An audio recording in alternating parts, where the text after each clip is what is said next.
Hello everyone. हम लोगों ने matter in our surrounding chapter start किया था लास्ट क्लास में, और आज हमको क्या पढ़ना है? आज हमको पढ़ना है इसका फिज़िकल क्लासिफिकेशन। आप लोगों को याद होगा मैटर को हमने फिज़िकली क्लासिफाई किया था, और जब मैटर का फिज़िकल क्लासिफिकेशन किया गया था तो मैटर का फिज़िकल क्लासिफिकेशन हमने 3 कैटेगरीज़ में किया था।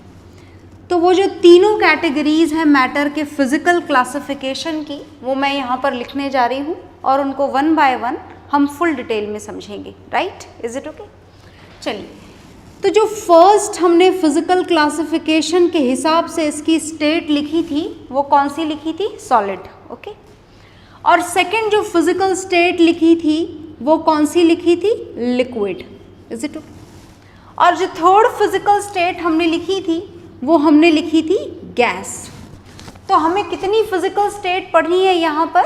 3 फिज़िकल स्टेट पढ़नी है मैटर की, solid, liquid and gas. Okay, तो देखिएगा आगे ध्यान से। ये जो सॉलिड है इसके कुछ एग्जाम्पल्स मैं आपके सामने लिख देती हूँ, वैसे तो आपको पता होगा फिर भी लिख देती हूँ।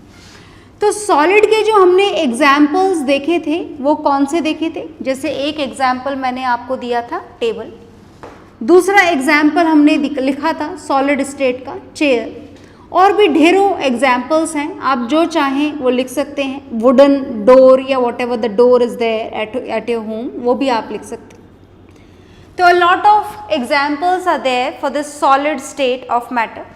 And the next state liquid. Liquid के भी चलिए हम कुछ एग्जाम्पल्स लिख लेते हैं। जैसे लिक्विड का हमने एग्जाम्पल लिखा वाटर, नेक्स्ट लिक्विड का एग्जाम्पल हमने लिखा हनी, शहद जिसे आप हिंदी में बोलते हैं, और ऐसे बहुत सारे एग्जाम्पल्स हैं, हम 2 ही लिख रहे हैं यहाँ पर।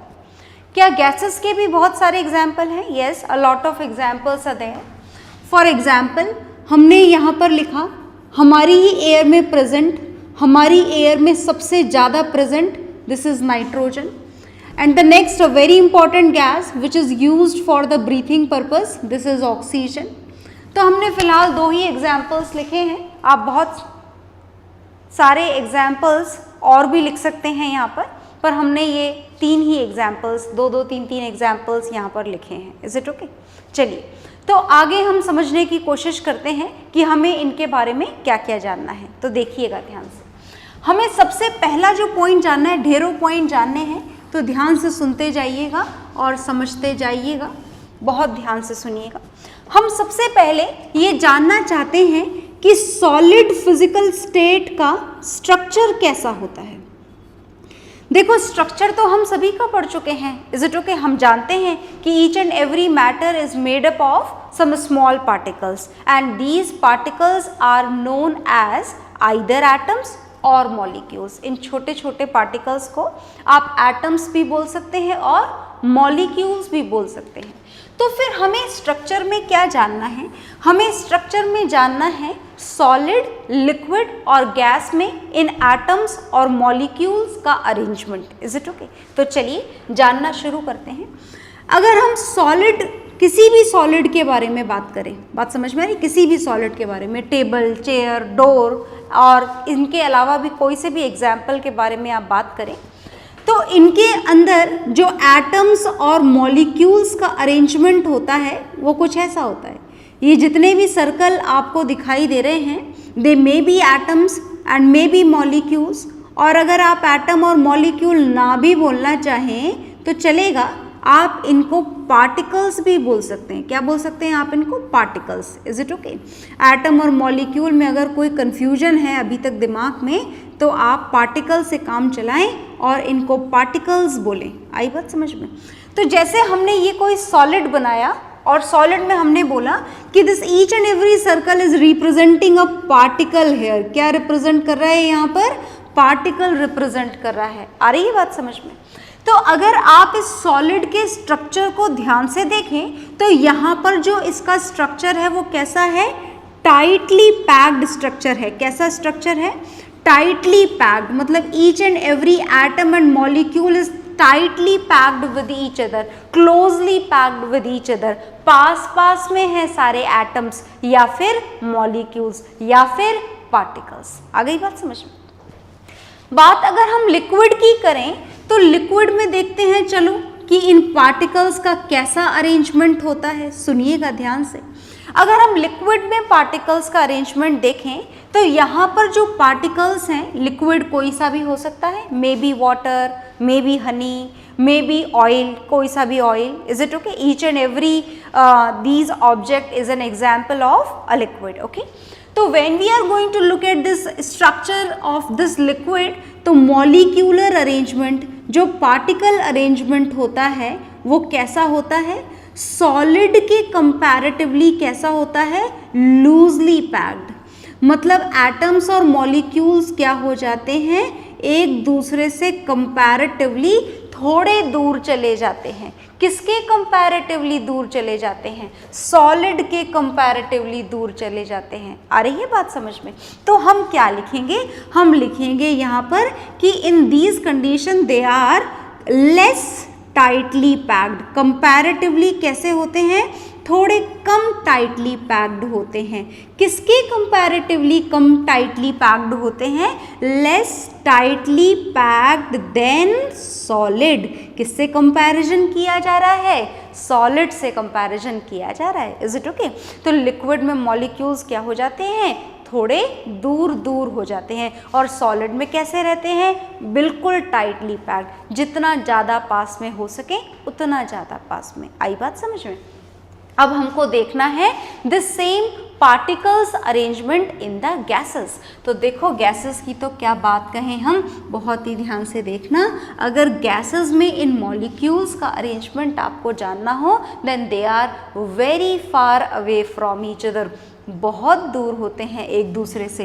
एक पार्टिकल यहाँ, दूसरा वहाँ, तीसरा यहाँ, ये चौथा वहाँ और पांचवा यहाँ। और हम ज़्यादा नहीं बनाएंगे क्योंकि अगर ज़्यादा बना दिए तो लिक्विड जैसा अरेंजमेंट हो जाएगा, और लिक्विड जैसा अरेंजमेंट तो गैस का होता नहीं है। Is it okay? तो क्या लिखेंगे हम यहाँ पर गैसेस के अरेंजमेंट में, गैसेस के स्ट्रक्चर में? दैट द पार्टिकल्स और एटम्स और molecules are very loosely packed. बहुत लूजली पैक्ड होते हैं ये।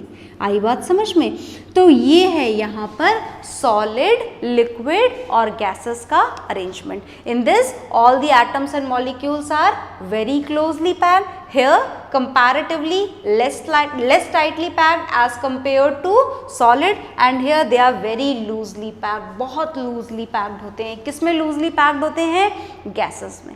तो क्या हमको solid, liquid और gas के सिर्फ पार्टिकल्स का ही अरेंजमेंट जानना था? नहीं, हमें बहुत कुछ जानना है। तो चलिए ये हम यहाँ पर सॉलिड, लिक्विड और गैस का फर्स्ट पॉइंट पढ़ चुके हैं, और यहाँ पर एक लाइन खींच देते हैं ताकि हमें पता लगे कि भाई ये फर्स्ट पॉइंट जो है ये खत्म हो चुका है। अब हम पढ़ेंगे सेकंड पॉइंट। किसका सेकंड पॉइंट? वही about the solid, liquid and gas. Okay, and now we are going to know about their shape. Shape के बारे में जानने जा रहे हैं, है ना? सॉलिड के शेप के बारे में जानने जा रहे हैं। जैसे सॉलिड के शेप का मतलब, जैसे देखो मेरे हाथ में ये मार्कर है, कौन सी फिजिकल स्टेट दिख रही है इस मार्कर की? सॉलिड, लिक्विड या गैस? बिल्कुल सॉलिड, डेफिनेटली।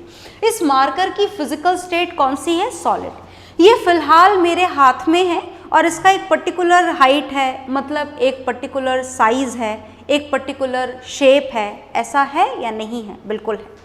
तो हम ये जानना चाहते हैं कि अगर हम इस मार्कर को किसी बहुत बड़े गार्डन में रख दें, is it okay? Chambal garden में रख देते हैं चलो, तो क्या मार्कर का साइज बहुत बड़ा हो जाएगा? नहीं, बिल्कुल भी नहीं। क्या मार्कर का शेप बिल्कुल सेम रहेगा? बिल्कुल सेम रहेगा। Is it okay? मतलब जो सॉलिड होते हैं इनका जो शेप होता है वो कैसा होता है? फिक्स्ड होता है। Is it okay? कैसा शेप होता है? फिक्स्ड शेप होता है। They can never change their shapes. ये अपने शेप को चेंज नहीं कर सकते। आप इनको बड़े कंटेनर में डालें, चाहे छोटे कंटेनर में, चाहे बहुत बड़े कंटेनर में, what ever the size of the container is, the shape of the solid remains fixed. क्या रहता है? सॉलिड का शेप फिक्स्ड रहता है, what ever the shape is. जैसे फिलहाल ये सिलेंड्रिकल शेप का है, तो ये सिलेंड्रिकल शेप का ही रहेगा, चाहे आप इसे कहीं पर भी रख दें। ये बात आपको समझ में आ गई होगी, आई होप। चलिए, तो शेप कैसा रहता है सॉलिड का? बिल्कुल फिक्स्ड रहता है, can never be change. And now we are going to know about the shape of liquids. किसके शेप के बारे में जानने जा रहे हैं? लिक्विड्स के शेप के बारे में। तो चलो जानते हैं, लिक्विड्स के शेप के बारे में जानने जा रहे हैं हम। लिक्विड्स का सेकेंड पॉइंट जानने जा रहे हैं, बहुत ध्यान से देखिएगा, कोशिश करिएगा सुनने की। जैसे मानिए कि मेरे पास में ये ग्लास है, is it okay, and this glass is filled with water. क्या भरा हुआ है आपने इसके अंदर? पानी भरा हुआ है, इज इट ओके। तो फिलहाल क्या इस पानी का कोई शेप है? बिल्कुल शेप है।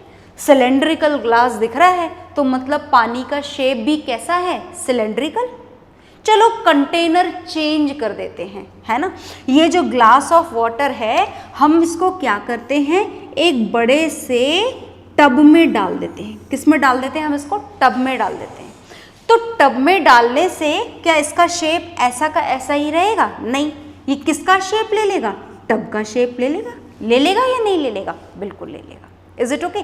अच्छा चलो, मानो कि आपने टब को ऐसे यूं उल्टा करके पानी पूरा गिरा दिया अपने रूम के अंदर। ऐसा करना मत, इज इट ओके? सिर्फ बताया जा रहा है एग्जाम्पल के लिए। मानो अगर आपने ऐसा किया, तो क्या ये टब के शेप में ही रहेगा? ऐसे के ऐसे ही गिर जाएगा? नहीं, ये रूम का शेप लेने की कोशिश करेगा। जितना फैल सकता है उतना फैलेगा। बाकी it depends on the amount of water. पानी ज़्यादा हुआ तो रूम का शेप ले लेगा, नहीं हुआ तो जितना फैल सकता है उतना फैल जाएगा। आई बात समझ में? मतलब अगर हम लिक्विड्स के शेप के बारे में लिखना चाहें तो क्या फिक्स्ड शेप लिखना सही रहेगा? नहीं। तो हम इसके शेप के बारे में क्या लिखेंगे? हम लिक्विड के शेप के बारे में लिखेंगे, this is not fixed. Shape of liquids is not fixed. इनका शेप फिक्स्ड नहीं होता है। It try to take the shape of the container. ये किसका शेप लेने की कोशिश करता है? कंटेनर का शेप कोशिश करता है। ले पाता है क्या हमेशा? इट डिपेंड्स कि अमाउंट कितना है आपके पास में लिक्विड का। ओके, चलिए अब गैसेस के बारे में बात करते हैं। बहुत ध्यान से सुनिएगा। देखिए, गैसेस के बारे में बताएं आप। गैसेस के शेप के बारे में आपको गैसेस दिखाई देती हों तो आप गैसेस के शेप के बारे में बताएंगे? Is it okay? हमें तो गैसेस दिखाई ही नहीं देती हैं। चलो मान लो कि मेरे पास में ये बॉटल भर के कोई गैस है भी सही। कौन सी गैस है? ऑक्सीजन गैस है। कौन सी गैस है? ऑक्सीजन। Is it okay?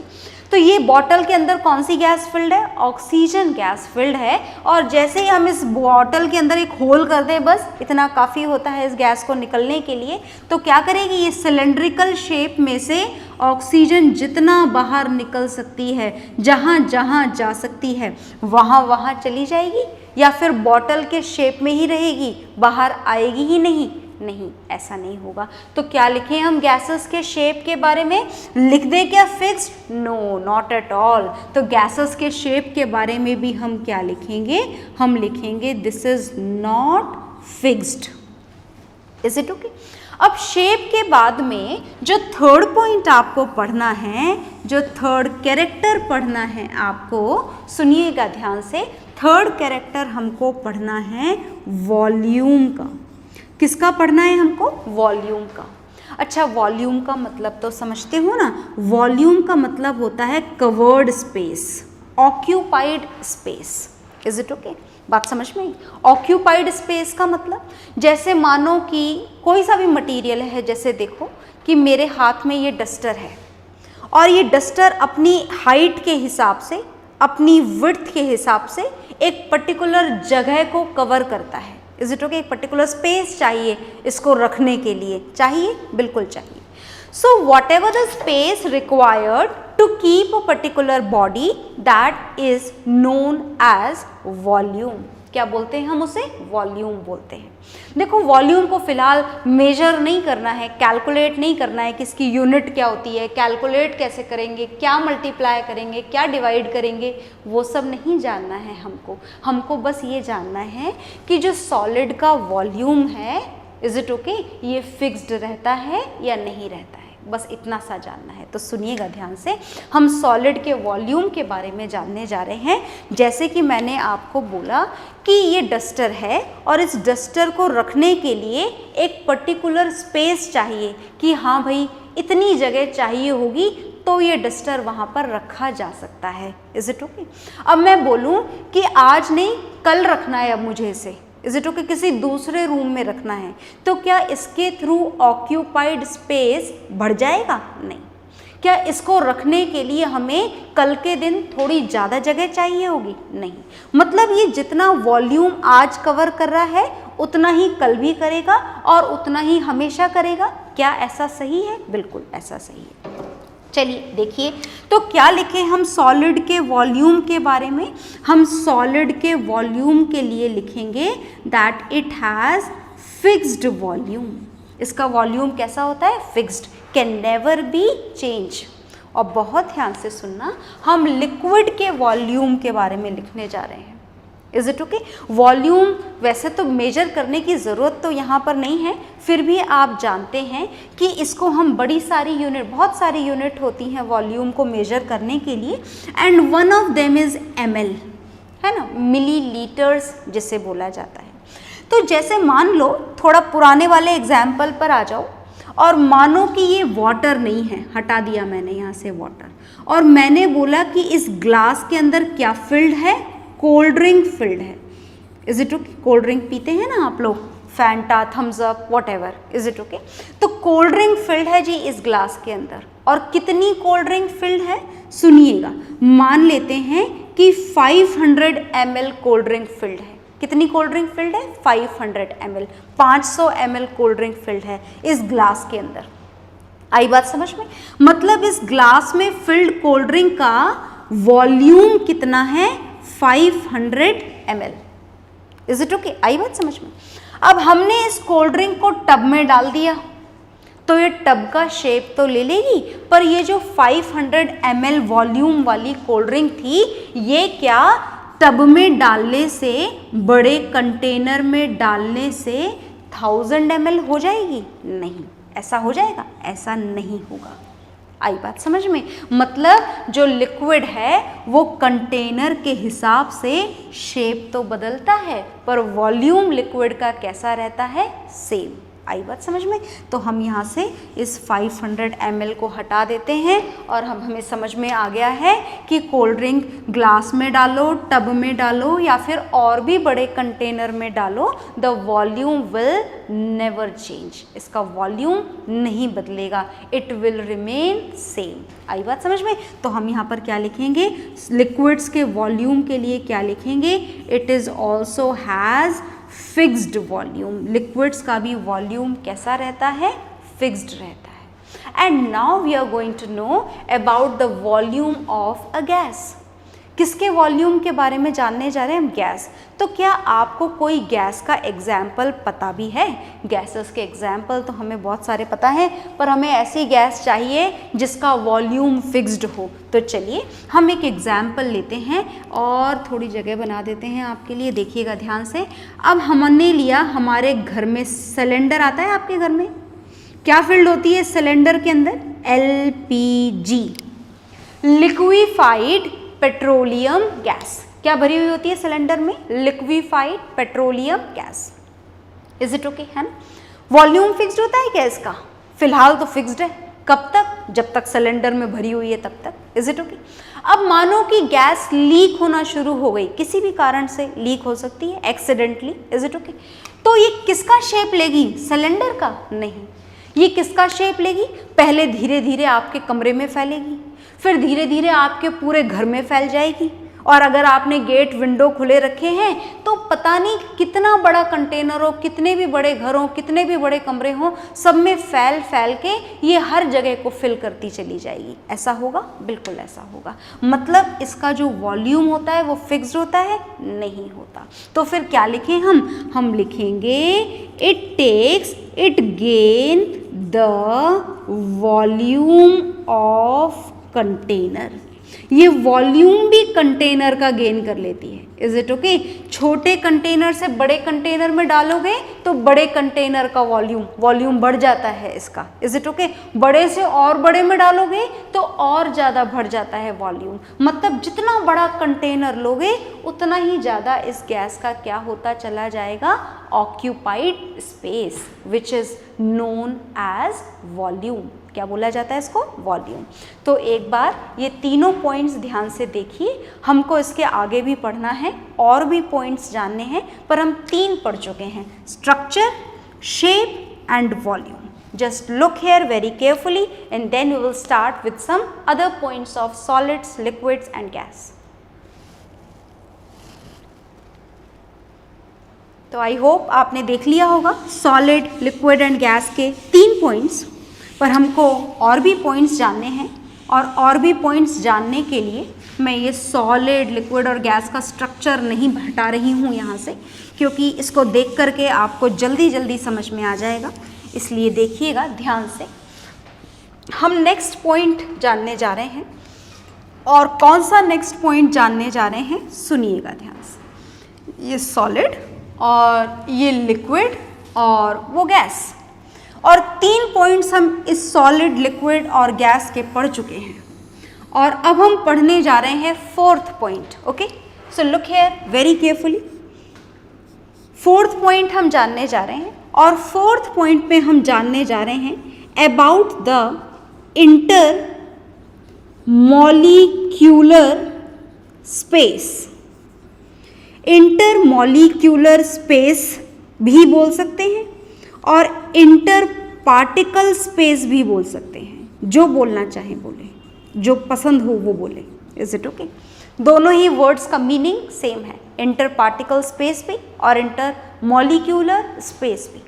ध्यान से देखिए इन तीनों स्ट्रक्चर को। This one is solid, here the molecules और the particles are very tightly packed, here they are somewhat loosely packed and here they are very loosely packed, बहुत ही loosely packed है। दिख रहा है आपको स्ट्रक्चर, अरेंजमेंट मॉलिक्यूल्स का इसके अंदर। तो हम ये जानना चाहते हैं कि ये जो इंटर मॉलिक्यूलर स्पेस है, जिसे हमने दूसरा नाम क्या दिया है, इंटर पार्टिकल स्पेस, मतलब ये जो पार्टिकल्स हैं, जैसे देखो पार्टिकल, ये भी पार्टिकल, ये भी पार्टिकल और ये भी, और ये सारे ही पार्टिकल्स, इज इट ओके? इनके बीच का स्पेस, मतलब ये वाला स्पेस दिखाई दे रहा है आप लोगों को, ये स्पेस कितना भी टाइटली आप इनको पैक करो, कोई ना कोई स्पेस तो इनके बीच में बच ही जाता है। दिख रहा है हमको ये space, is it okay? And this space between the atoms or between the molecules or between the particles is known as intermolecular space. क्या बोला जाता है इस स्पेस को? Intermolecular space, is it okay? और अब हमें ये जानना है कि ये इंटरमॉलिक्यूलर स्पेस सॉलिड में कैसा दिखाई दे रहा है आपको। अगर लिक्विड और गैस के हिसाब से कंपैरिजन किया जाए तो क्या लिखें हम इंटरमॉलिक्यूलर स्पेस? मैक्सिमम लिख दें, देखना ध्यान से, मैक्सिमम लिख दें क्या इंटरमॉलिक्यूलर स्पेस? खूब सारा स्पेस दिखाई दे रहा है क्या हमें यहाँ पार्टिकल्स के बीच में? नहीं, मैक्सिमम नहीं लिख सकते हम यहाँ पर, दिखाई ही नहीं दे रहा, क्योंकि मैक्सिमम, ये स्पेस की बात हो रही है। कैसा दिखाई दे रहा है? मिनिमम। मतलब हम यहाँ पर सॉलिड में इंटरमॉलिक्यूलर स्पेस कैसा लिखेंगे? मिनिमम, सबसे कम होता है। As the molecules are very tightly packed, बहुत क्लोजली पैक्ड है, तो स्पेस बहुत कम होता है मॉलिक्यूल्स के बीच में, इज इट ओके? यहाँ पर देखिए, आगे देखिए, यहाँ पर स्पेस कैसा दिखाई दे रहा है आपको? इंटरमॉलिक्यूलर स्पेस, ये सब इंटरमॉलिक्यूलर स्पेस ही है, जितनी भी खाली जगह आपको दिखाई दे रही है।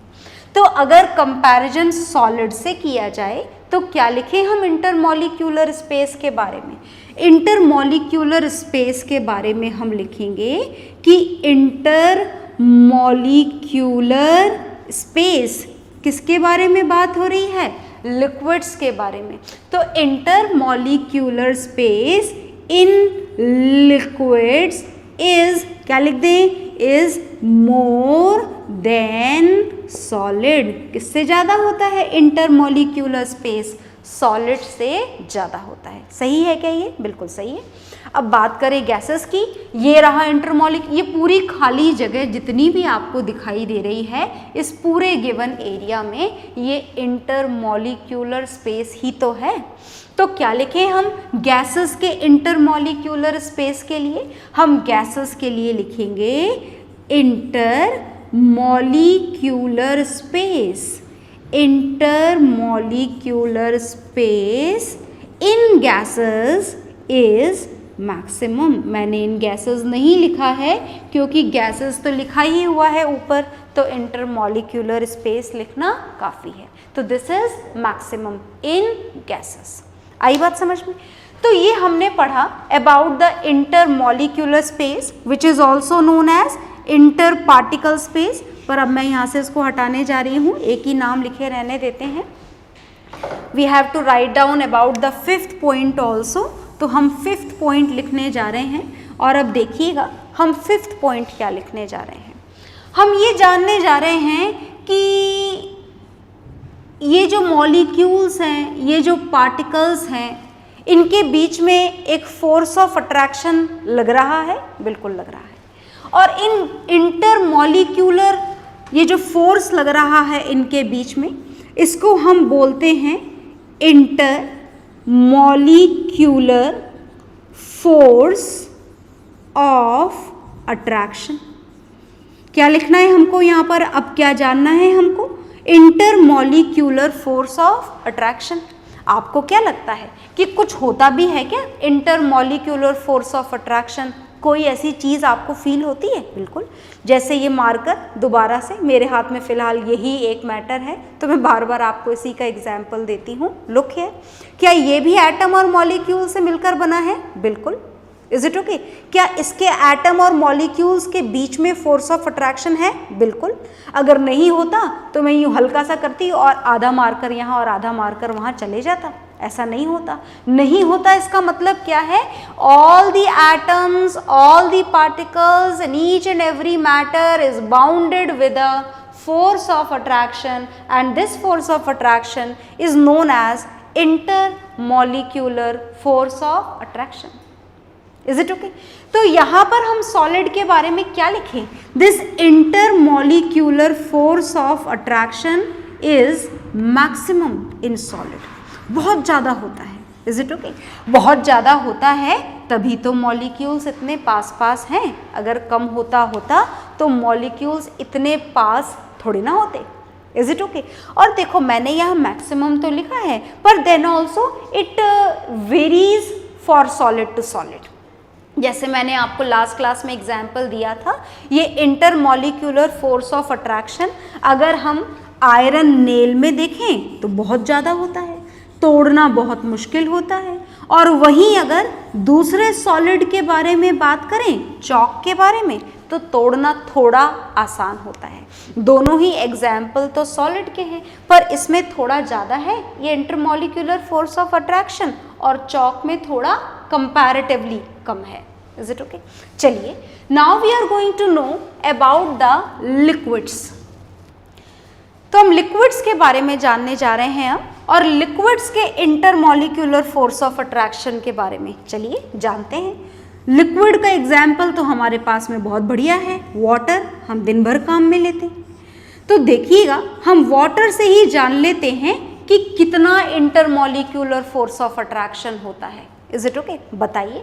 ये मेरे पास में ग्लास है and this glass is filled with water, और अब मैंने 2 ग्लासेस लिए।